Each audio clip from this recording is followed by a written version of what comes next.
good evening, and welcome to the Gooner Ramble podcast. My name's Jasper. I'm your host tonight, and with me to discuss the Man City against Arsenal game is regular James. How you doing, mate? Yeah, good, man. Thank you very much. How are you? Yeah, very good, very good. And also, special guest was the Gooner. How are you, mate? I'm good, mate. I'm very good. How are you? Good? Yeah, still alive. Superb. Just before we start, I just wanted to mention the fact that I am planning on recording a special debate. Very simply, Wenger in or Wenger out. It's not about banners, it's not about people punching each other up. It's just basically a discussion, and we weigh up the pros and cons of getting rid of him this summer or letting him stay another season and possibly beyond. So I'm going to try and get two Wenger outs and two Wenger ins and let them fight it out verbally. So look out for that just after the season ends. So back to Man City. The lineup we'll start with. James, he went with El Neni and Ramsey again, which I still can't really understand, seeing as Coquelin was playing so well a few games ago. He seems to have been dropped so that Ramsey could get back in and be his shit normal self. He's not been...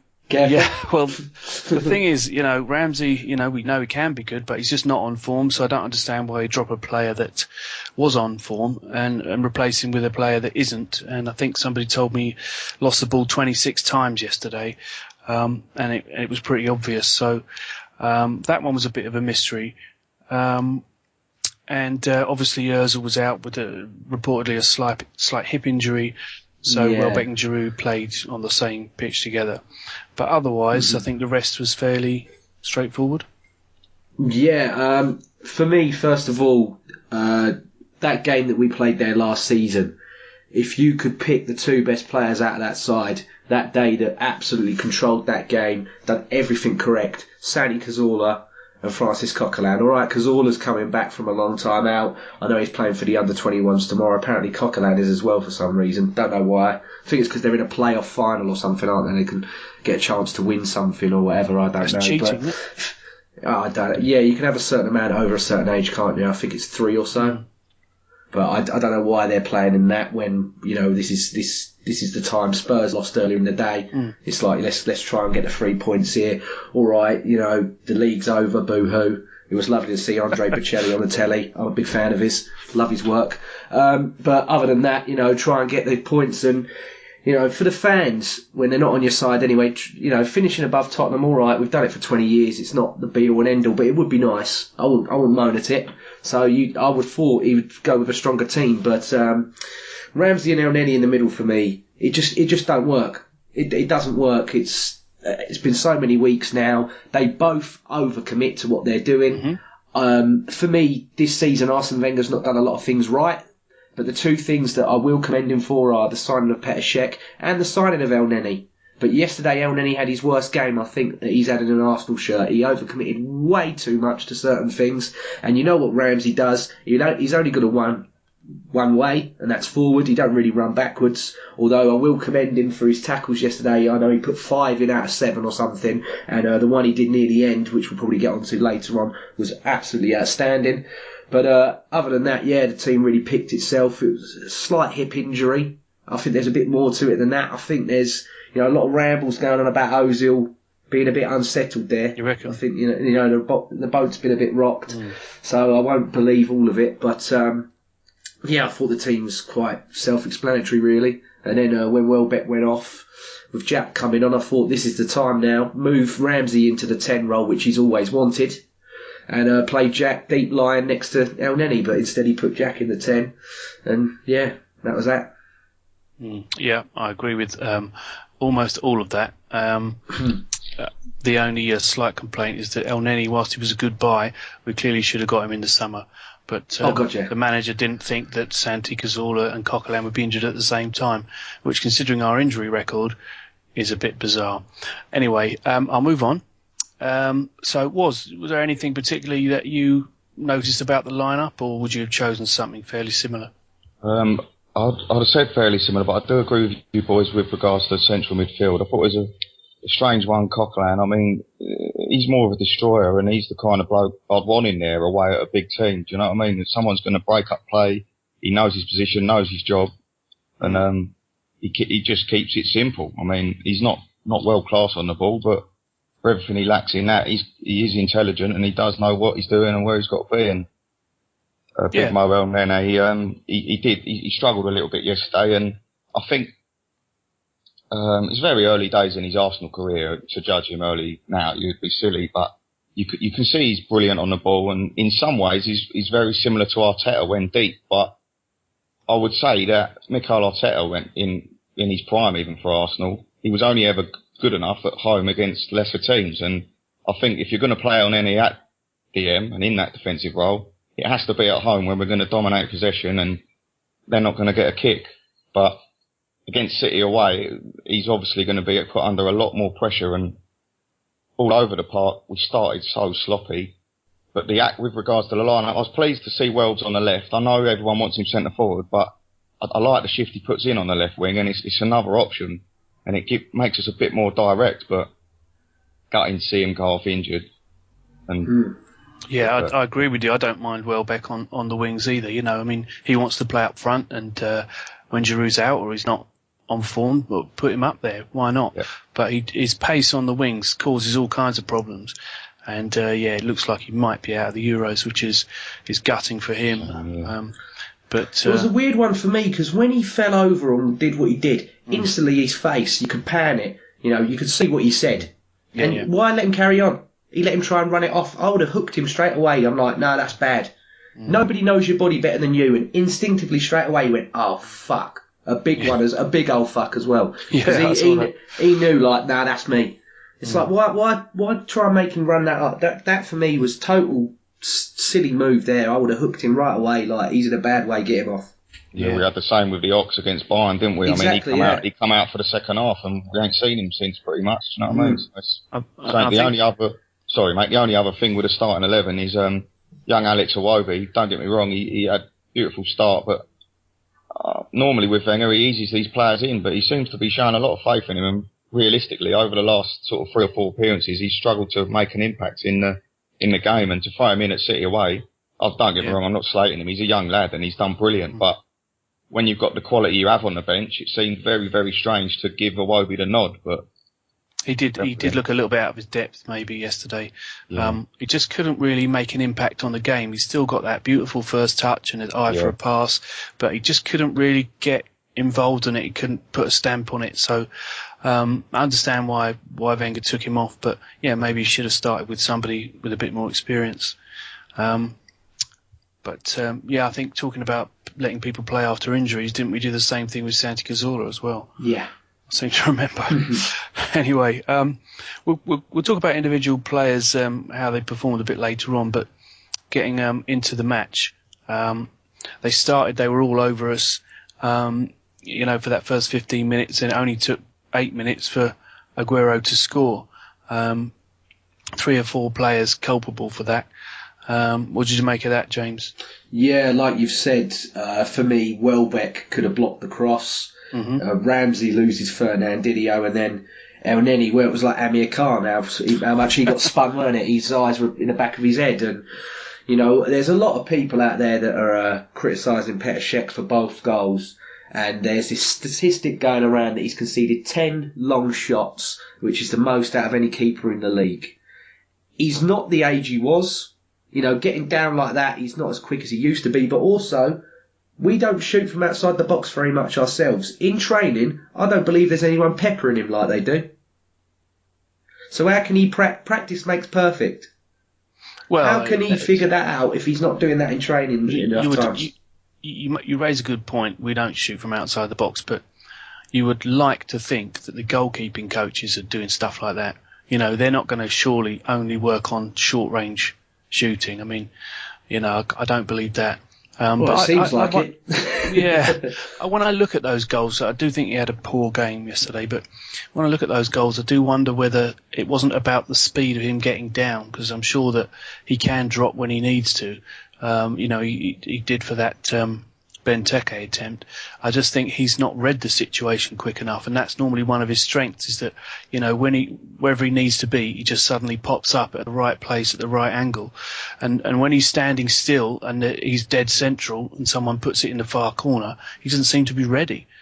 You know, I'm sure they're not, you know, it reminds me of the West Ham one.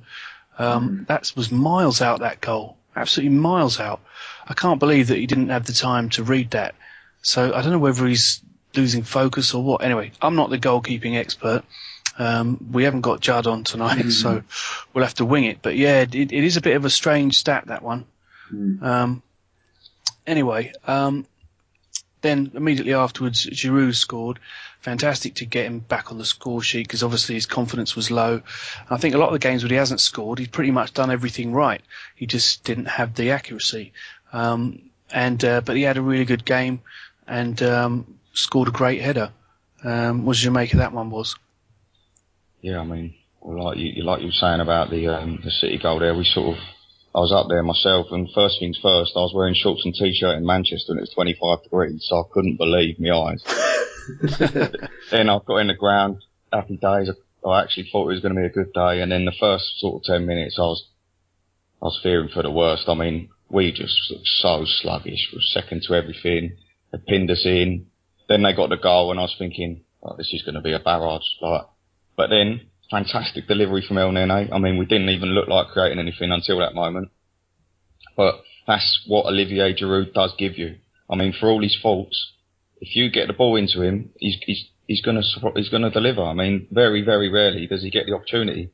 I mean, it's very slack marking, but nice bit of movement from Giroud. And you know, when it gets on his head in them positions, 9 times out of 10, it's going to be hitting the target. And very often, with his head, finds the back of the net. And it's nice to see a driven corner as well for once, because it's just floaty, but actually the pace was on the delivery, and all Giroud had to do was direct it. But once we got back in the game, it was massive for us, because really the next goal then, if it had been 2, well, it could have been 9-0 the way we started. It was just so bad. But luckily, we got a foothold back in the game.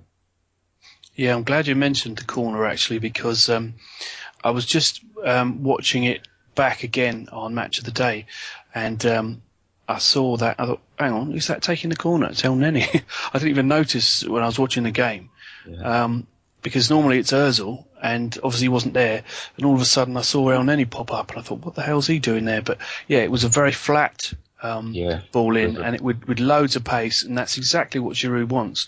You know, he doesn't want a high floated ball that by the time it gets to him there's no pace on it, because no one can really do much with that. It doesn't matter how strong your neck muscles are. If you've got to add the power onto it, it's very difficult to beat the keeper. But yeah, that one, that's what he wants. He did brilliantly to win the corner as well, because he did a brilliant little spin and then the cross in, and fuck knows what Clichy was thinking. And then for Joe Hart and him to laugh about it afterwards, if that was me in goal, I would have grabbed Clichy by the throat and told him, sort your life out. Do you know what I mean? Crazy, wasn't it? Yeah, crazy. Mental. I mean, I don't know if you noticed, but when I watched the replay as well, it looks as if I'm not sure if it was Mangala or somebody that was meant to be marking Giroud actually ran towards him but got blocked off by one of their own players, and it looked like Monreal or somebody was next to him and actually was sort of holding onto the back of his shirt and stopping him getting through. So it looked like a bit of a sort of American football block off, where someone's tried to go after Giroud and just smacked into somebody else. And they've sort of, do you know what I mean? I wasn't quite sure if it definitely happened, but you can see someone running in and then just stopping because they got blocked off. So if it was Monreal, then it was a clever move that worked, but I'm not sure who to credit for that. But anyway, yeah, great header. Great to see him back on the score sheet. Then Welbeck comes off 25 minutes for Jack Wilshere, and good to see him back as well. I think Jack, immediately improved things as you'd expect. It still was a very intense game. Have you ever seen Man City close us down that much? I mean, they actually played like they gave a shit about the result, James. It was very weird. Yeah, they especially first half, like you and said earlier, they were all over us for ages and periods of the game and everything like that. I think second half we did open it up a bit more, but no, in the first half especially, they were pressing us like mad, and Fernandinho and everything. I think it was causing, like we talked about earlier, that front three that we had in the midfield, Wilshere, Elneny and Ramsey, did overcommit loads and did give the ball away quite a lot, and that just left us prone on the break so much. And De Bruyne, he's just going to exploit that all day. Aguero, all right, he got his goal, but we did reduce into sort of pop shots in the end, which didn't really come off. Iheanacho's got quite a good rep at the moment. He was kept relatively quiet in the second half, as well as the first. But no, it was a bit like the Alamo at times, but that's because, like I said, we had no control there. There wasn't the person there that stopped that. And I mean, Koscielny a few times in that first half doing the Steven Gerrard impressions as well was a bit worrying. He slipped over once or twice, didn't he? Fell on his arse. I was a bit like, oh mate, please. Yeah. Everyone kept slipping over. Oh, I just was like, not today. Like you said, I really at times, if we didn't get that goal back straight away, thank God they were a bit crapping themselves as well, because I thought Arsenal's defence was shocking, but theirs is absolute joke. I mean, that Otamendi or whatever, God knows how much they pay him. He looks awful. He looks god awful. I mean, Guardiola's going to come in there. I think he's going to get the old chopping block out and put a few of them on there, sadly. Wasn't he about 30 million or something? Yeah, but they're crap. That Mangala's crap. They're not good at all. And thank that's God. Been their problem all season, hasn't it? You take out company and they're shit. Yeah. But, I mean, it's just interesting for me because normally, Yaya Toure strolls around in the midfield and everybody else sort of follows his lead and strolls around, and they don't really bust a gut. You never see them sweat, but they really were absolutely everywhere, running back, chasing dead balls, and it was hard to deal with. But yeah, I mean, if you think about how Coquelin played when we beat them that time, he did a number on David Silva, and he's not even on the pitch. I don't get that one. But anyway, so yeah, second half. The first thing that happened pretty much 6 minutes into it is De Bruyne scored that goal. I don't understand how he was allowed to run so far with nobody making a challenge, and then nobody making a challenge, and then still no one making a challenge, and then when he got towards the goal, no one hacking him down for a yellow card and taking one for the team. I'll never understand that. But what did you make of that one?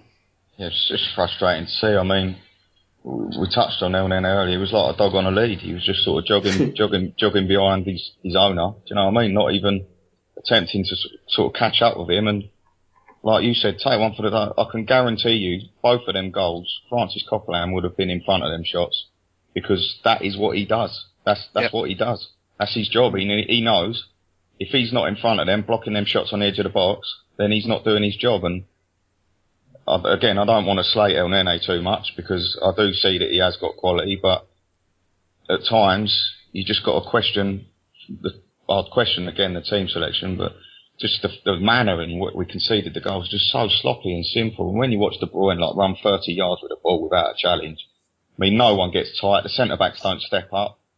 Elneny isn't putting a challenge in, and he just has a pop shot. Check again, caught on his heels.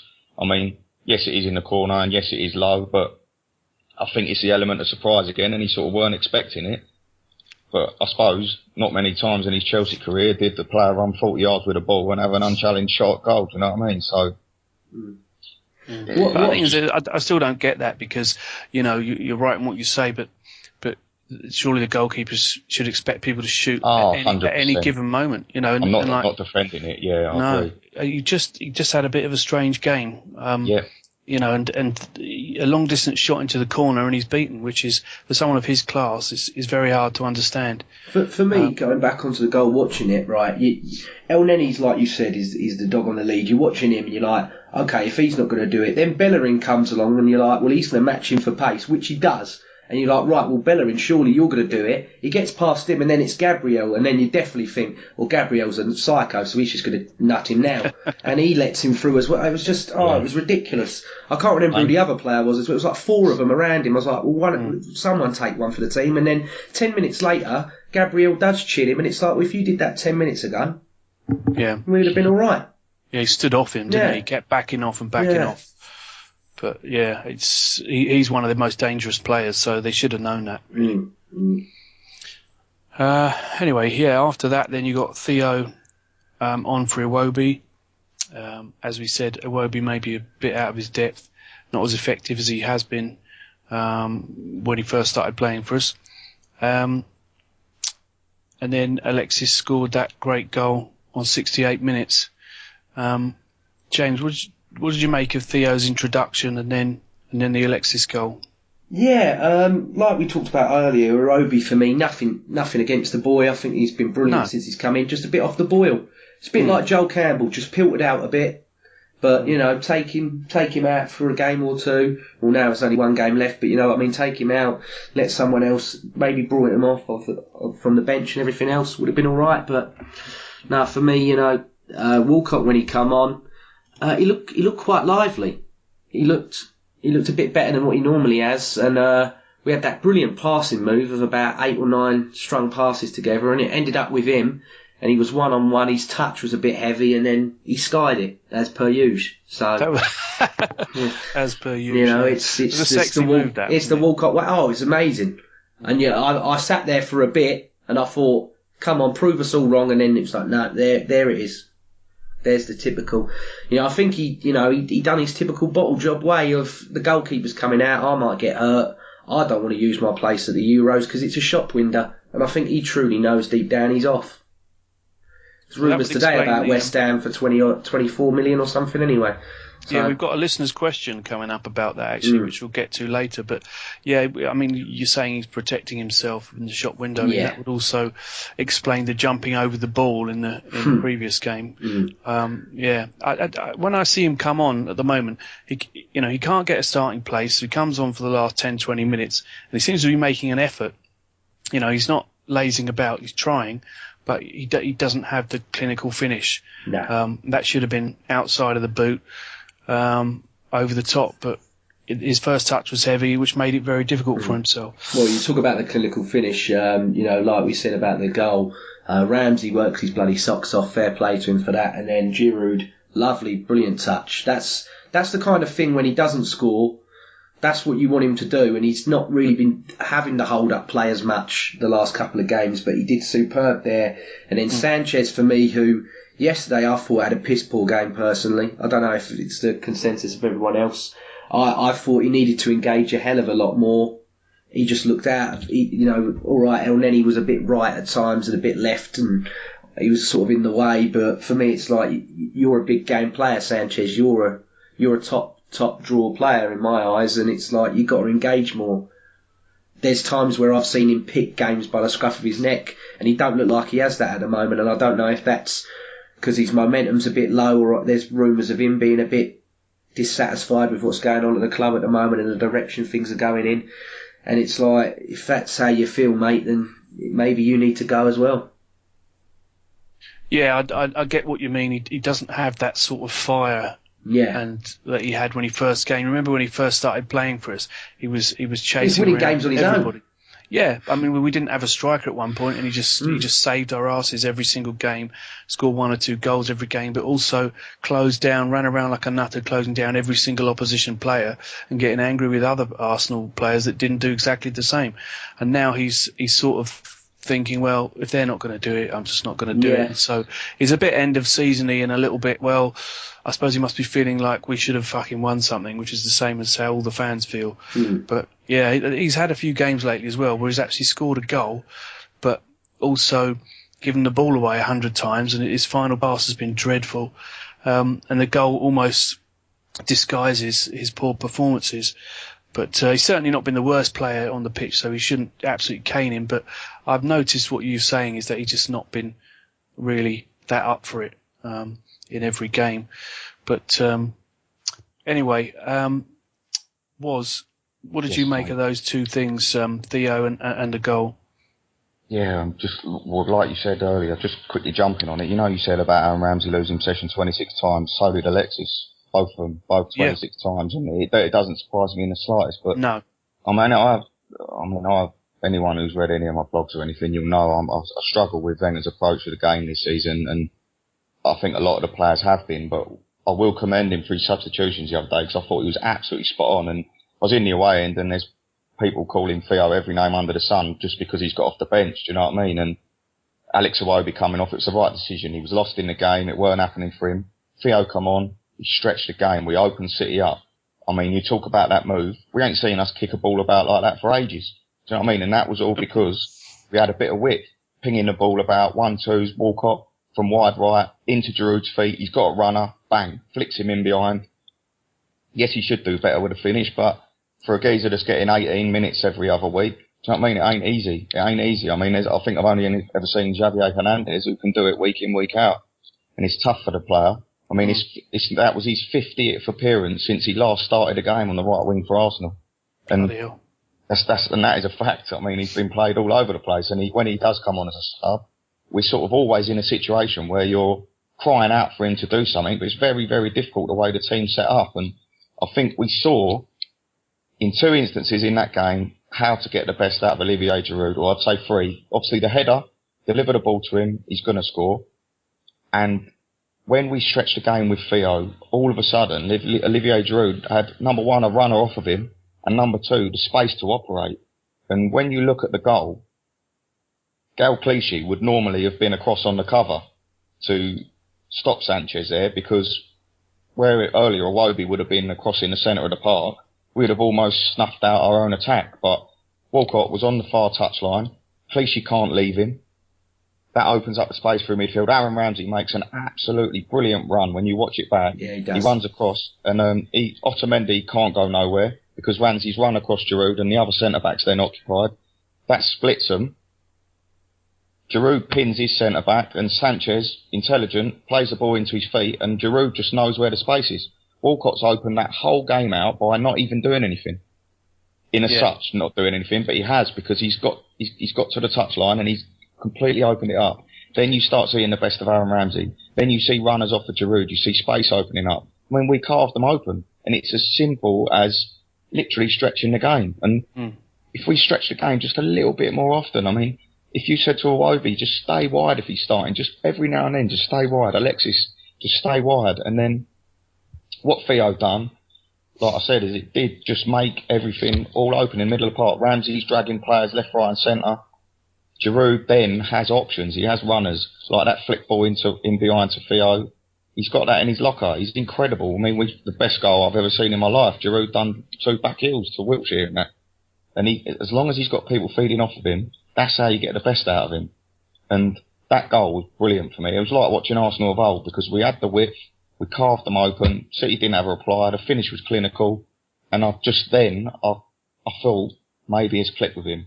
But then straight away we went narrow again, and we played it out for the draw and didn't even really look like we wanted to try and win the game. But I just think if we can carve Manchester City open like that, why don't we do this against lesser teams and just stretch the pitch? It's that simple for Giroud. I mean, he's been mugged off this season. I think a lot of players have, and it wouldn't surprise me if a lot of them are grumpy and are fed up. And I wouldn't say they'd all want to leave, but maybe they want to change in approach to the game, because it doesn't seem to me like it's suited any of them. And when you see glimpses, like we talked about that passing move, free-flowing passing move, you've got the width, you're using Giroud properly, he's got runners. It's lovely to see again. It's Arsenal playing Arsenal football, but we don't see it often enough, and it's tippy-tappy, boring, narrow. But it was just nice for Wenger to actually make the sub early as well, 63 minutes, which I nearly fell over the upper tier. Couldn't believe it. 7 minutes early, and it did make a difference. And almost immediately, within the next 5 minutes, we created 2 big chances. We managed to get a goal. We're back in the game, and you thought then, well, if we want to, we could kick on, but we sort of went back to settling for the draw, which I can understand, but I thought they were really there for the taking if we wanted it. Yeah, I agree. And you're right about Theo. I mean, so what you like about him, he does stretch teams. His pace stretches everything out. And the pundits on Sky have been going on about this forever, is that we always try to play too central. We need more width, and he gives us width. And when Welbeck plays on the other side, he gives us width as well. And that's when we tend to create space and score goals. And, it's still far too easy for teams to park the bus against us because we won't stretch them enough to make spaces. And that's where you need Theo. And when he's not on form, you can't play him. When you can't play him, you don't stretch teams. And do you think we should have actually started with Theo instead of Iwobi was? Personally, it's a difficult one because Theo has been out of the team for so long. I mean, you need to find a game to get him back in the team. Do you know what I mean? It's almost his confidence is shot. I mean, fans, it's incredible. The abuse that man gets. He's made over nearly 350 appearances for the club over 10 years. He scored in cup finals, multiple cup finals. He scored in big games, scored loads of times against Spurs. And he's like a villain. People hate him. I stood there and there's blokes behind me, effing and blinding, going mental at the bloke before he's even kicked a ball. And he could literally, he could score 10 hat-tricks in a row and people would hate him. And it frustrates me because it's almost impossible to see him getting back in the team. But I would always be starting Theo to stretch the game. And if it's not Theo, then there is very few players in our team that can do that, unfortunately, at the moment. I think I probably would have. I think in the summer, it's got to be really, really big address for me is a winger, because we have all these wingers at the moment that want to be centre forwards or want to be in the centre of the midfield. When Ramsey's out wide, like I said earlier, he really wants to be a cam. Welbeck wants to play centre forward. Oxlade-Chamberlain, all right, he stays on the wing sometimes, but again, he's another one that some people are saying, well, he's better in centre mid, or he's better as a cam as well. So we definitely need to get a definitive person. I'm a right winger or I'm a left winger. That's what I do, and chuck him there. For me, the only really ones we've got at the moment are Sanchez and our Campbell, who, God knows what he's been doing, but he don't get a look in anyway. And Gnabry's coming back through. He's primarily a winger, but other than that, I couldn't tell you who the others are. I think we need to go out there and get a proper designated one for the job. Well, we don't put round pegs in round holes, James. Yeah, exactly. Well, that's we like to play 8 number 10s and spread them all over the park, some of them in centre back. Some of them in goal. We just want to have a whole team of number 10s. So, but no, we definitely do need width. But I don't understand why there's so much abuse for Theo. I think it's because people go on about his wages so much, and it makes people angry. But I don't understand that. It doesn't make me angry. I think what the players are being paid is irrelevant. It's irrelevant. I think it's just whether they're performing or not. It's all I give a shit about. And if one of them's on 150 grand a week and the other one's only on 100, well, both of those figures are absolutely obscene anyway. So why not you get angry about both of them? I don't get that. People go, look at Wobie, he's only on whatever he is, and then look at Theo, he's shit. But if Theo's not playing, he's not playing. Why get angry about how much money he's being paid? It seems like totally irrelevant to me. If he's playing for the club, then pay him money. He's getting paid. It doesn't matter how much. I think what annoys the fans is, Jasper, is that he's the designated one that always comes out in the media and he gives this happy clappy sort of response to everything. And it's, how he speaks and how he holds himself doesn't, for me, match his game. It's like, for me, he's been there 10 years and he has not reached the levels that I and a lot of others personally believe that he's going to reach. And if he does go and he does score 30, 40 goals and prove me wrong, fair play. I'll man up and admit it. But for me at the moment, looking at him, he don't know what positions is best. We don't know what positions is best, really. We chuck him here, we chuck him there. And I can't see it personally. I'm like, if you ain't done it in 10 years, then I don't think you're going to start doing it now. Just quickly, James, just want to jump on that, mate. I know what his best position is, personally. I think he's a right winger, and I think he always has been a right winger. And Wenger's flirted with him at centre forward. He's flirted with Welbeck at centre forward. He's playing all players all over the shop. I mean, Walcott, if he's not a centre forward, he's a right winger. So why has he played 23 games at left wing? What sense does that make? While Sanchez was out injured, it was almost as if. And the frustrating thing for that whole time is Joel Campbell is a left-footed winger playing on the right wing. Theo Walcott is a right-footed winger playing on the left wing. swap the geezers about. For goodness sake, get to the byline. Like, it's so obvious. And Theo, he was poor. He's been poor, but I don't. People sort of say he don't care. Just look at his reaction scoring in that FA Cup final. Look at his reaction against Spurs. Look, he does care. The geezer does care, and he doesn't deserve the abuse, whether he's been poor, which he has been poor. And I think he has done it at the right wing. I mean, 11-12, he had double figures goals and assists. 12-13, he was absolutely phenomenal. He had like 21 goals and 16 assists in that season. He was brilliant that season with Van Persie centre forward. Then the following year, before his cruciate ligament, he was ripping everyone to bits.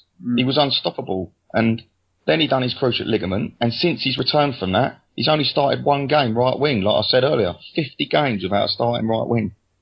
Yeah, that's what I think of when I think of Theo's potential. Is, as you said, is just the games leading up to that Spurs game where he done his ACL. Oh, he was unstoppable. He was absolutely unplayable then. Everything he touched went in the goal. He was scaring the shit out of defenders and making a massive difference. And that him and Ozil's telepathy at that time as well was scary. They were smashing teams for fun. Yeah. But for me, that's his the peak, pretty much, of his ability. I don't think he can get much better than that, but that was fantastic. I'd take that, but the problem is you want that throughout the season.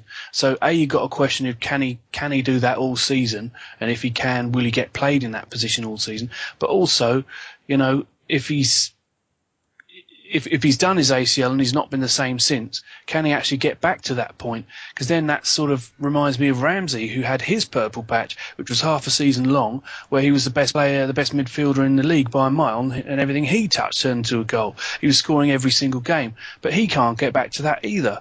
So, you know, part of the reason we haven't won the league this season is because big players haven't delivered big performances. Ramsey hasn't got back to that purple patch. Alexis hasn't got back to where he was when he first arrived. And Theo hasn't got back to his purple patch either. If all three of them were as they were, we'd have fucking run away with it. You know, but the big players haven't really been where they should have been. But that's something that we've talked about on previous pods. Is that, you know, have they got the character? You know, because it's like I've said, they can all talk the biggest game that they can, and you can see it in Wenger's face. He knows I've put a bit of too much trust in some of these, and they have let me down. They've really let me down. And, you know, the buck does stop with him, but, you know, people know my opinion on whether I want him to go, whether I want him to stay, but it's irrelevant now. We know he's going to stay anyway, so there's no point getting upset and, like you said, punching each other and dragging up pictures of people's wives and kids and all that. That's just the lowest of the low for me. And if they are listening to this right now, you're a scumbag. So that's just from me personally. You're right. I think the point you're making, though, is that the players have to take a big... They do, they do. Whether you want Wenger out or not, the players do have to take a big hit for this season. I'll just ask a question, Jasper, on this. Yeah. With regards to the players, you're looking through this squad this season, you'd say Sanchez has been bang average, which he has. I know he's got a lot of goal assists, but he has not been himself. No. Mesut Ozil since Christmas has struggled. Olivier Giroud since Christmas has struggled. Theo Walcott has struggled. Aaron Ramsey has struggled. Gabriel has struggled. Koscielny has struggled. We're not talking about one or two players here. Yeah. We're not questioning the character of one or two players. We are looking at a whole team of players who are struggling to adapt to the system. We are not getting the best out of any of them. And I think Wenger, the buck lies with him, like you said, but people are too going, oh yeah, once a player's crossed the line, hang on a minute. Aaron Ramsey, we're saying he lost the ball 26 times or whatever, which he did. When he gets the ball in midfield in that first half and he looks up, he's got Alex Iwobi tickling Alexis Sanchez standing on Giroud's toes. Where does he go? Like, why? There's nowhere to go, like, unless he pings a perfect ball into the middle of the park through like 3 or 4 players, which, don't get me wrong, is doable, but there's no imagination, there's no width, there's no spreading the play. Like, Ramsey should look up, see an out ball to the wing. Like, the only ever time there's an out ball is if Hector Bellerin is like roadrunner, up and down, like horse draws, you know what I mean? He's unless, like, we're stuck. And then you get a situation where Ramsey's dispossessed, everyone goes, oh, fuck yeah, he's useless. But you just look at the bigger picture, like, this whole team is struggling to adapt to the narrow the narrow tippy-tappy football. I mean, there's not one player this season, even Monreal since Christmas has died off a bit. I think it's actually harder to do it the other way round, mate. You know, you're saying all these people have had average seasons, but it's actually harder to pick someone who's had a great season. Exactly. Look across the squad, you can't say Monreal has, you know, when he was brilliant before. It's really hard to actually look at someone and say that they've been amazing all season. You know, you know they have on the website, when you'll remember, I think most of us all are, you know they have the Vitality Player of the Month, or it's Vitality Player of the Season coming out. Honestly, I would but I would put Bellerin. I'm looking at it and I'm like, do you know what, no, alright, you ain't had the best of times like the rest of them, but for me, consistency-wise, I'm like, Bellerin, you ain't been too shabby, mate. For me, I would say Hector Bellerin is my Player of the Season. But what does that go to show when you've got the likes of Ozil, Ramsey, and all these other big names in there, you know? Yeah, you're right. Bellerin's been great. I mean, it's hard to criticise him too much, it's true. But then you look around and who else? You know, you've had people that have had a good half a season before they got injured. You know, Santi Cazorla was good before he got injured. Coquelin was good before he got injured. And he came back well afterwards, but he's not getting a game. You know, I mean, who can you say that has actually played more than half a season and actually been good? It's very hard. You know, Iwobi was good, but then he was only introduced in the last, 10 games. So, you know, where do you point the finger? You know, to win the league, you need everybody to be on top form. And, you know, Leicester's form never dropped. All their players fought till the end. They didn't have shit patches. They played well all season. And, you know, maybe that's the difference. But again, do you say point that at the manager, so he hasn't motivated them, or he hasn't fed them or trained them properly? Or do you say, look, they didn't want it badly enough? And that's why they didn't win. It's hard to... I think it's a bit of both. I think deep down there is a deep-rooted mentality issue in that club somewhere. And I'm not saying be like Glenn Hoddle back in 98 and have these bloody weirdo healer people and all these come in and motivational speeches and all of this. But there's a deep-rooted mentality problem in there which is awful. And these injuries... This person's come in, all right, they've gone down, but they're still just hamstrings or soft muscle. And I'm like, are we training them too hard, or is it, I can't remember who it was when the internationals were on. I think it might have been the Brazilian team when they played Chile. I believe they used our training ground, and they said that the surface was rock hard when they're training, and they're like, when you fall over on that, they're like, it does bloody hurt. So I don't know if it's that. It's just, there's all sorts of things it could be, but it needs to be sorted out. Otherwise, we're stagnating as a club. We really are. It's sad. Yeah, I totally agree, mate. Okay, well, this seems like a good time to go to listeners' questions. Let's have a look what we got. Well, let's start off with good old Amanda, Gooner Girl 1969. She says, if you could fill one position in our squad next season, what would it be? And you're not allowed to say Wenger's position. Well, that's it then. I can't answer that question anymore. The obvious one for me would be a striker, but I think the players are almost irrelevant because he could buy exactly the players we need, which he probably won't, and we'd still get caught on the counter and we still concede silly goals because of the way we play. So anyway, getting slightly off topic, but what's your response to that one? Yeah, I mean, Jasper, you're very right there, mate. It's difficult to choose any position because I think realistically, the way we're playing at the moment and the way he wants us to play, I think we need 11 new players. But with regards to that, I think Olivier Giroud, I love the geezer. I really do think he's very good, and I do think we can improve on him, but I do still think we could win the title with Olivier Giroud if we play to his strengths. Francis Coquelin, very good, but is he really that top level defensive midfielder? There are players out there who can do both, who can sit, who can distribute the ball, who can make these tackles. It's a big toss-up for me. And also wingers. We've got none, like you said. You touched on it, James. We have got barely 2 wingers at the club. But I've chose 3 there already, and people would question a centre back. But I suppose if I had to choose one, I'd probably go for the defensive midfielder who's going to do everything. Kante? Because, no, I mean, there's been a lot of talk already about Granit Xhaka, and I've seen a fair bit of him, and he really is the dog's nuts. He really is. Like, he has got everything to his game. He's a big old boy. He can sit. He can intercept. His range of passing is phenomenal. He knows his job. He's powerful, and I bloody hope we get him. I think during the Euros, mate, a lot of Arsenal fans will see how good he is because I dip in and out a bit of the old Bundesliga, and he's not a bad player at all. But for me, it's got to be that centre forward. Yeah. It's got to be that centre forward. We had this discussion in the pub the other week. They went, "Who do you think Arsenal's best centre forward is?" And I said Giroud, and they all laughed at me. And they went, "Why are you saying Giroud?" And I went, "Danny Welbeck don't get you 20 plus a season." I went, "Giroud does. Whether you want to slate him or whatever, he solidly every year delivers at least 20 plus." Very true. But we need someone to get 20 plus, not in all of them, but in the league. Maybe even 30 plus. Yeah. It's funny, actually, because we just had a listener's question from Fard's AFC, who says, "What are your opinions on Granit Xhaka?" So you just answered it.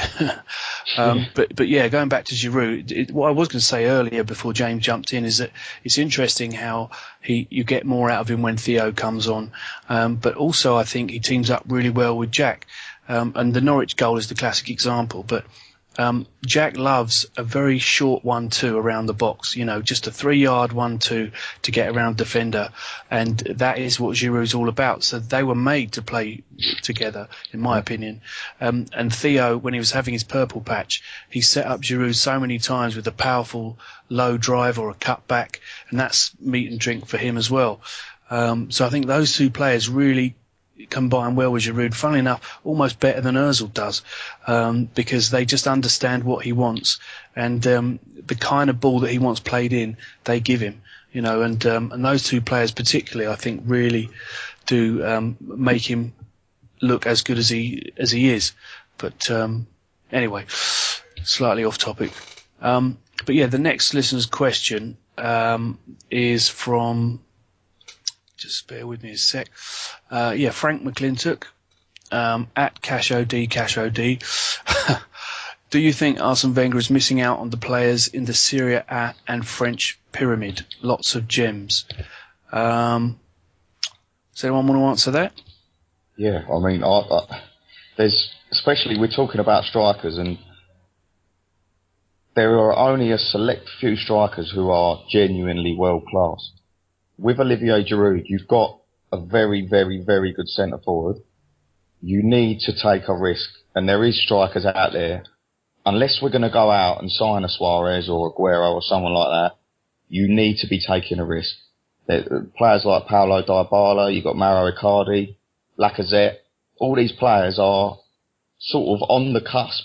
Do you know what I mean? You wouldn't look at any of them and go, yeah, bloody hell, they're they're world class, but you need to take this risk, and I don't know where it would come from. Any of them names for me would be an improvement. I mean, you've got Higuain as well, but I think he's just about to say Higuain. I think for me, he's phenomenal, but he's 29 out. I mean, 3 years ago when he left Madrid, I was doing my nuts about him. I wanted him so badly. I thought he was going to be our big summer signing, and obviously I wasn't disappointed with Mesut Ozil coming in, but at the time, Higuain, the fact he was leaving, I was just thinking, please just get him, because he really has got the lot. He's fantastic, and he's also the perfect foil to Giroud. It's the complete polar opposite. I mean, Olivier Giroud is brilliant at what he does, but you need someone who does something different, and we flirted with these players, but there is a hell of a lot of talent in these leagues, but it's about risk-taking, and that's something for me that Arsene won't do, and sometimes I don't disagree with him, because there has been a lot of players that won't pay off. But even Anthony Martial, I mean, people saying 50 million is a lot of money. Ain't a lot of money. The geezer is going to be phenomenal. He's only 19. Touch wood, he don't get an injury for his sake. But he is already showing signs that he can play week in, week out in the Premier League at such a young age. And he looks like he's worth a gamble. And some other players out there, like maybe a Lacazette or, like I said, Icardi or Dybala, and even Higuain, even at 29 years old. I mean, would you go out and spend 30 million on him this summer? I mean, I probably would. if it's gonna win us the title, yeah. I believe the buyout clause is 45, 50 mil. I think it's one of those. It's up there. But like you said, no, you take the gamble. For me, Higuain, you look at it, the headers. You know, if for some reason we play crosses when Giroud ain't there, that's one of the things that used to wind me out. He's brilliant in the air. Yeah. Like you said, he has got it all, but he speaks French. and you know, for me at the moment, Wenger primarily he's scouting South America and that CONCACAF area like mad. Yeah. And it's like he's your perfect man. He is your perfect man. You know, I admit I'm still on the Lacazette train. I'd love him. Icardi is one I know very well. You know, Inter very close as well to me, but his attitude is a bit. I don't think that will go down too well here. Dybala is one where I'm like, if you don't get him now, that could go. He could go anywhere.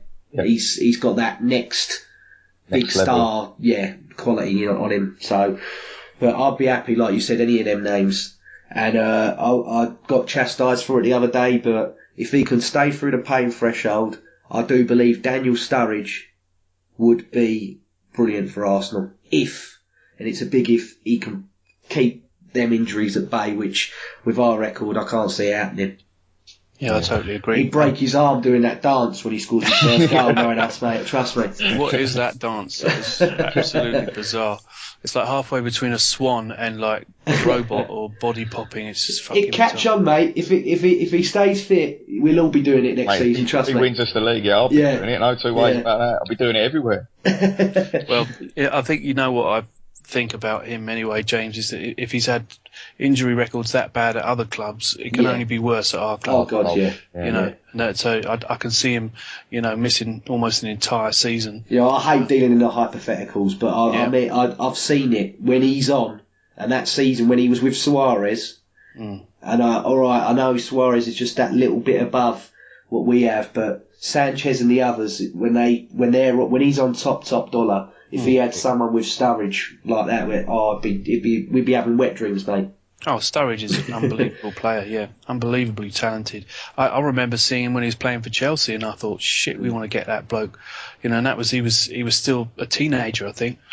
He's a shoot on sight kind of forward, which we need. We got a lot of them when we get up there, like we've always complained about. You know, everyone laughs. Should we shoot more? We all joke about it. He will when he's ready and it's on. He'll hit it. That's what we want. Give him 3 weeks at the club.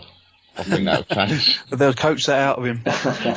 Pass. But, you know, I was thinking, you know, we're going to America. You know, we need to sell some shirts and some bits. So, you know, would we punt on some American? I don't know. Would we get an American kid? You know, we tried it before. Is anyone good enough? Well, I wouldn't know, you know. Plus we're playing, I believe it's Chivas, is it? I'm not sure. They're quite big in the Hispanic community. Maybe get Hernandez. I'm going to move on to the next listener's question before we name every kid in America. There's a person called Know Your Arsenal at Know Your Arsenal asks, think we should sell Theo to West Ham? Is he worth his wages for us? So we kind of already touched on that, but let's talk about it head on. Do you want to sell him to West Ham or not? Right. Outright answer, no.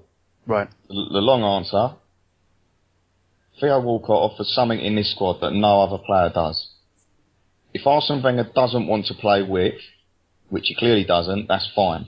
But we can't leave ourselves in a situation where we have not got one player.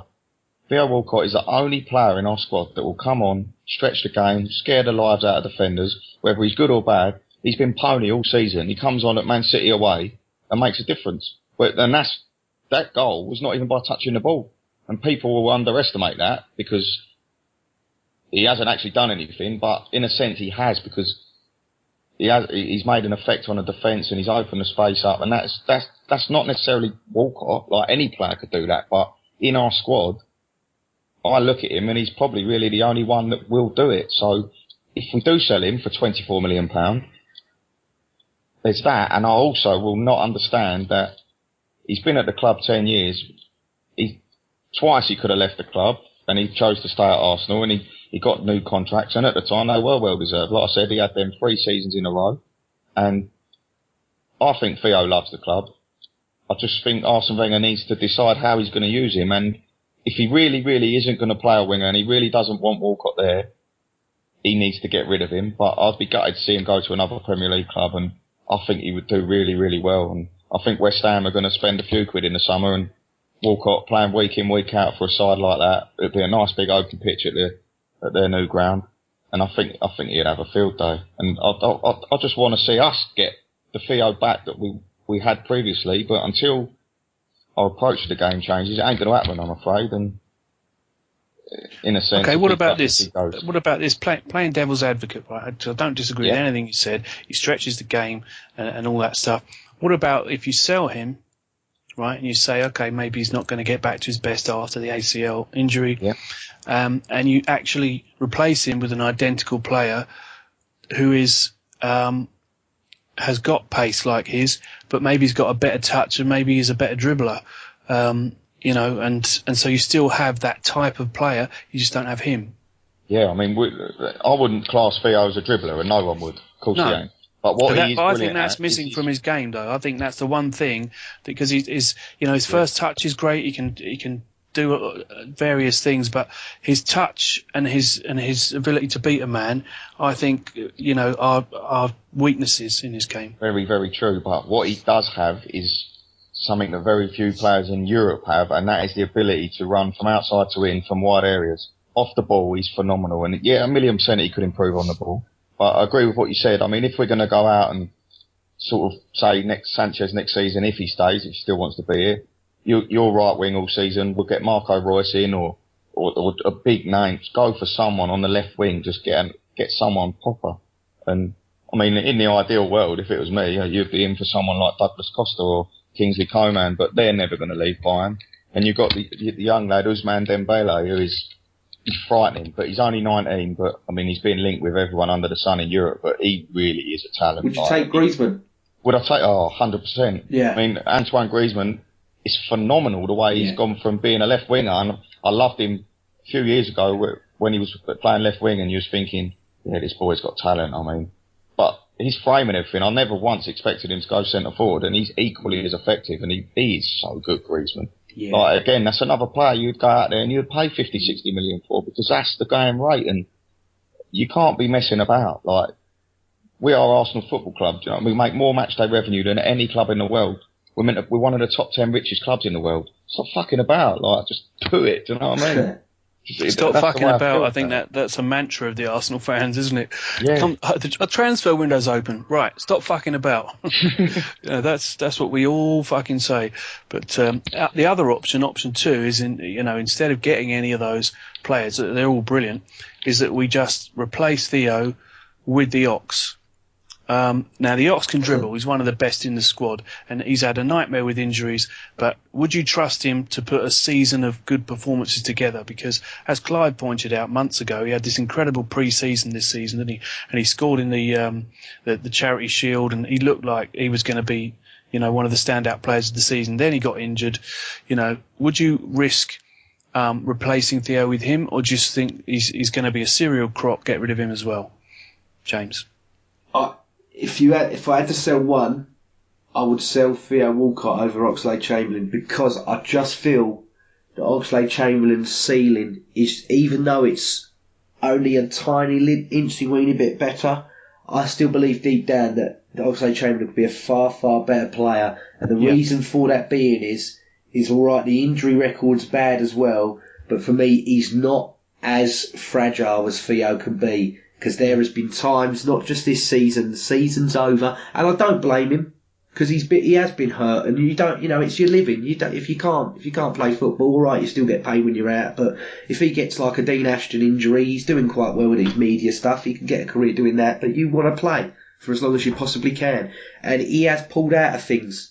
And when you want to chasing points and you want to be chasing leagues, you've got to have someone that's going to go, nah, fuck it, break my leg, because I need to score this goal for my team. And Theo Walcott won't do it. I'm sorry, he just doesn't do it. No. You wouldn't sell both then? No. I would keep Chamberlain. Can I just jump on Ox quickly? Please. Not literally.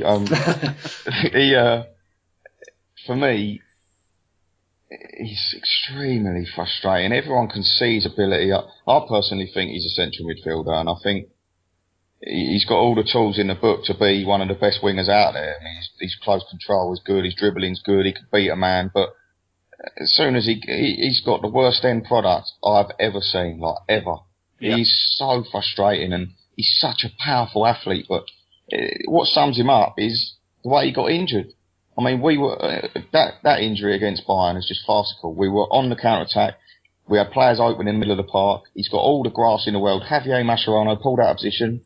He kicks the ball 20 yards ahead of him and runs into him like a bloody... Do you know what I mean? Like, that sums Ox up in... And he has had chances. I mean, he's still only 20... What is he, 23 now? 22, 23. He's still very, very young, and he has had injuries. But, I mean, this season, Walcott has been pony, but he's scored as many goals nearly as Ox has in his whole bloody career in the Premier League. And it's like, you want to start seeing it from Ox. Like, he's had opportunities. Last season, he had a massive opportunity with Theo out of his cruciate ligament injury. The first half of last season, Ox started... He actually started 16 of the first 18 league games. He was terrible. He got 1 goal, 1 assist in 16 starts out of the 18. Then Aaron Ramsey went right wing and he didn't play again. And that, for me, was so disappointing because we all know the Ox has got it in him. He's unbelievable. Like, but the thing I'd say, the 3 best games I've ever seen him have were Bayern away, AC Milan at home, and Crystal Palace at home. And all 3 of them games, he was centre mid. I mean, the Bayern game was frightening. He was playing one of the best teams in the world. He just didn't give a shit. I mean, he was just taking people, mugging them off left, right and centre. And he's so good. But where is he? Like, where is it? Like, do you know, it's funny that you mentioned that the injury sums him up, because one thing I've always thought about the injury before is that kind of summed him up as well, because the other injury was totally unnecessary and ridiculous. I don't know if you remember it, but that's the one, I think he did his ACL. He was running up the pitch, and there was a left back, I think it was, who was in his own half. Right, so he's obviously, the left back's not in a dangerous position. He's not in our penalty box. He's in his own half. He's his own third, I think. And the Ox slides in sort of with his knee first and just ends up cracking his knee against the other player's shin or whatever. And that's it. ACL done and out for 10 months. And it was the most stupid tackle, because why do you need to tackle someone who's nowhere near your goal? You know, it's like if all of our players were camped in their half and we've lost the ball from a corner, yeah, you need to make a tackle because they'll catch us on the break. But it wasn't like that. Someone just nicked the ball off him and he fucking went diving in at the most stupid time. And when you look back on that tackle, you think you've lost 10 months and you didn't even need to make the tackle. A lot of it with Ox's decision making in all areas of the game. Every decision. Like, I mean, how many times the Monaco game, come on, pinged one in the top bins, and then he goes and loses a tyre. Yeah. Like, and that is so frustrating, because we all know. But I personally, I do like Ox, but I don't like Ox enough to sort of say, well, I'm not going to sign someone because I play Ox. And if I was going to sell Theo, it wouldn't be Ox I'd be playing on the right wing. It'd be Serge Gnabry. Yeah, I mean, you're right what you say about him as well. The typical Ox is pick up the ball around the halfway line, beat 2 players, and you think, oh, great, you've made loads of space, square it to somebody, square it to Alexis or whatever. No, he beats another 2 players, and he goes on a massive sprint, beats a 5th player, and you're thinking, wow, it's an incredible run, but then he cuts it back to no one, or puts a cross that goes straight in the keeper's hand. Yeah, just the end product is terrible. But I mean, would you sell them both then? Would you sell Theo and the Ox? No, like you said, if we're going to go out and spend big money on wingers, then happy days, I would. I mean, there definitely is better footballers out there than both of them, but Ox's potential, and it is still potential because he is still only 23, and players do develop late. I mean, it's so young, people forget. Just because you have Messi's and that coming through at 18, 19 and setting the world alight, not every player does that. I mean, how old's Vardy now? And he's had the season of bloody, do you know what I mean? Yeah. 29. Incredible. 29 years old, and the geezer's just had one of the most incredible seasons you'll ever see in the Premier League. Yeah, but there again, if Vardy was playing for us for 10 years and he finally hit that at 29, we'd all be really grateful. But would you let him play for you for the first 10 years? This is the thing. I mean, you're absolutely right that he's still fairly young, but from what you've seen so far, in between his injuries, does he give you the indication that his decision making will improve enough, or that his final pass will improve enough. This is why the managers get paid the big bucks, because it's a tough decision. But I think that, the manager always gets criticised for being too faithful to the players and trusting them too much. A lot of them are letting down this season. Will he be ruthless enough to cull them? Will he actually say, right, Ox has had a shit season, too many shit seasons in a row, or mediocre ones, he's out. Theo hasn't recovered from his ACL, he's out. Whoever else, he's out. It's not what he does, is he? He just keeps on trusting them and trusting them and trusting them. It's going to be really hard in the summer because we're going to have you're guaranteed to have 5 departures already, is it? You got Arteta, you got Ramsey, you got Flamini, you got Rosicky as well. You got Ospina's probably going to want to go. Joel Campbell's probably going to want to go. Who's the other one I'm trying to think of? Debuchy. Yeah, Debuchy's going to definitely go. I can't see him fighting for his place, and we'll have Jenkinson back, and he's still got Chambers who he clings on to. But for me, I think Chambers is a centre half all over, and I'd like to see Chambers come through. But now we're looking at some bloody kid from Bolton or something. No, but Chambers, I don't think it should be part of this discussion because he's too young.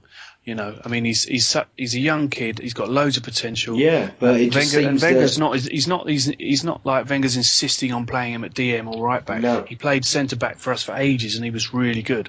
So I don't think Okay, he's had a few crap games, but I wouldn't throw that baby out with the bathwater. I would definitely give him time because he's so young. Yeah. It's not like he's Ox who's 23 or Theo who's 27, 28. Well, we've got Gibbs who's looking at possibly going as well. It's going to be really tough. Because, are we going to buy 9 players back to fill in them positions? Of course we're not. I think, James, we're going to promote a few. I mean, Iwobi's obviously been promoted into the squad. When you look at our midfield at the moment, if Granit Xhaka does come in, like is reported, which I think he should 100% come in, you look at players like Mohamed El Nene, and you have to sort of say, well, what is his role going to be in the squad? Because you've got Xhaka and Coquelin. Ahead of them, you've got Ramsey and Wiltshire and Cazorla. Where does El Nene fit into that? I mean, well, you got that. Torrell's just won Birmingham City's Player of the Season, and he's a central midfielder as well, isn't he? Yeah. I mean, goalkeeper-wise, I'm a massive Damien Martinez fan, and he's so young, but I think he's going to be massive. I think he's going to be a very, very good keeper. He's 6'7", he's commanding, and he'll be learning off a check all the time. And he was good when he come in the other year when he played those few games. Yeah, he was good then. David Ospina, he's got to go for me to further his career because he's a good keeper. Whatever people say about him, he's a very good keeper, and he's not world class, but he's good enough to be playing week in, week out at a European side. No two ways about it. And I think he will go. But then I'd say I'd promote Martinez. We've got Iwobi. I mean, El Nene. If we're losing, Flamini isn't even like losing someone. It's like, you know what I mean? I've been waiting years for this moment. Then Arteta. He's been gone for 2 seasons. I mean, the geezer was out for 8 months with an injury, and for some reason, he stayed again. I don't understand it. He sort of stayed at the club, got his coaching badges, and then Flamini was just an absolute joke, and that don't even need to be discussed because everyone knows that was the biggest fuck up this season. He's already gone, Arteta, isn't he? Well, yeah. I mean, losing them players isn't really. I mean, El Nene for me is a direct replacement for Mikel Arteta. I think, like I said earlier, I think he's going to be against lesser teams at home. He's perfect. Do you know what? Going back to your point about El Nene and my point about culling and being ruthless. Do you know what another club would do if they bought Granit? Right? They'd keep Coquelin and they'd say, "See you later, El Nene, because you did a good job. You're a stopgap. You protected the back four when you needed to, and you scored a great goal against Barcelona. And thank you very much. Off you go and play for Everton. Because he's done well, but is he world class? No. Is he Arsenal quality? Just about, barely. But if a better player comes along, like Granit or whoever you want, Kante, whoever your preference is, then he's the one that has to go. There's no point in having 15 defensive midfielders. And for me, as much as I like looking at Kante and other DMs, I still think Coquelin's a great player. I really do. And I can't find anything wrong with him. He protects the ball well. I like the fact that he's not your typical Arsenal player. He plays non-Arsenal football. He won't overcommit. He won't pass sideways, and he does sense danger. He's like the opposite of Denilson, So, but anyway, I think you've got to keep Coquelin, and if you want to get Kante or Granit next to him, then fantastic. But Wenger doesn't like playing two DMs at once, and that would also mean you've got to get rid of Elneny. But I'll bring it back. Is he ruthless enough to actually sell someone that's only been at the club since January? He's not going to sell Elneny, and I'd be quite disappointed if he did. I think he's got potential to get better, Elneny. I think yesterday's game he was poor. It was the poorest one I've seen, but I've seen glimpses there. It's like Gabriel, he's not all the way there yet, but you can see that when it all does finally click, you're going to have a decent player there. Yeah, I think there's more to come from Elneny. I wouldn't disagree with that, but maybe I'm looking at him with very two-dimensional glasses. But I don't see the crunching tackles that you get with Coquelin. No, not at all. And yet up the other end, I don't see him. But I don't really think he is. I don't really either. think he is a designated defensive midfielder. He seems more of a, when he plays the ball sometimes, and Coquelin's got it in the locker as well. But he pings these passes sometimes. You're like, oh bloody hell, what?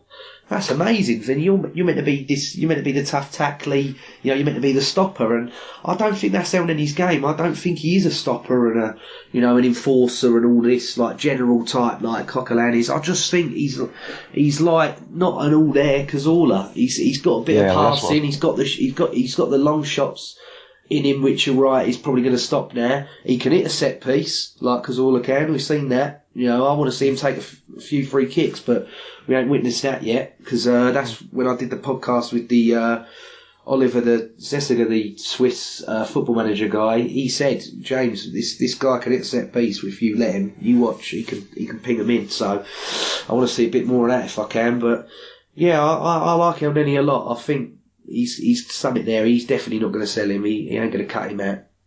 It strikes me. I was just going to quickly say, it strikes me that he's quite a functional player in that sense that you don't get the Hollywood crunching tackles and you don't get the Hollywood passes at the other end either. So he's just kind of keeping the game ticking over.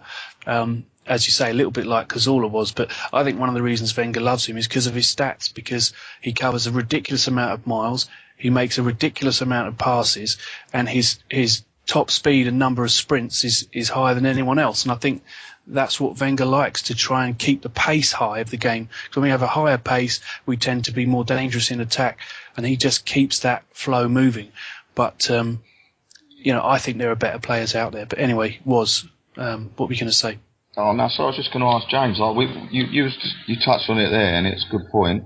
He is sort of a lesser version of Santi Cazorla, and that's why I was sort of questioning his position in the squad, because if that is what we want him to do, to play alongside a Coquelin, where does that leave Cazorla? I mean, that surely is why Cazorla's there, unless I don't really understand. I do like Elneny, I do, but we touched on it there. I mean, if you look at the passing stats, Aaron Ramsey's outpassed him in every game he's played, and that's a fact. Like, Ramsey's made more passes, completed more passes, and Elneny gets about the pitch brilliantly, but like you said, Jasper, in the final third, he doesn't strike me as anyone with real quality. I know he scored a fantastic goal against Barca, don't get me wrong, but he had also pinged about 10 over the bar before that. And that's all I'm questioning, his role in the squad. And he can definitely improve, but I haven't seen any sort of encouragement as to say what he's actually going to be, if you mean. Like, I'm not sure. Like, I'm not sure. And like Cazorla, if Wenger wants a controller midfielder in there, the best player we've got for that is Cazorla. And I'll always question why, when Cesc Fabregas was available the season before he played Cazorla there, if he was intending on doing that, surely Cesc would have been that man again. I don't understand it. But that's another subject. That's another day, yeah. But yeah, you could spend another 20 minutes on that. But I think you're right. That Cazorla and Coquelin was a great partnership. Cazorla gets injured, I actually put Jack there because I'd love to see what Jack and Coquelin could do together, which then means Elneny is third in the pecking order, and if you buy Granit, then he's fourth, and that doesn't even take into account Ramsey, which Wenger seems to love. So he's going to drop right down if we buy Granit, which is why I would say, look, someone's got to go. But no winners, anyway, lads. yeah. Anyway, we're out of time there, so I'll wrap it up. but I've enjoyed that. So thank you very much, James. Thank you. And thanks very much, Woz. Nah, superb, Jasper. Thanks, mate. We are on Twitter, at Gooner Ramble Pod. We're on Snapchat. We're on Instagram. We're probably on Pinterest. We're probably on your mum. I don't know. We're everywhere. But if you want to find us, you can find us. It's not that hard. And like I said before, look out for an end-of-season debate about Wenger in or out. I think that'll be feisty and good. Thanks for listening, and we'll see you after the next game. Cheers.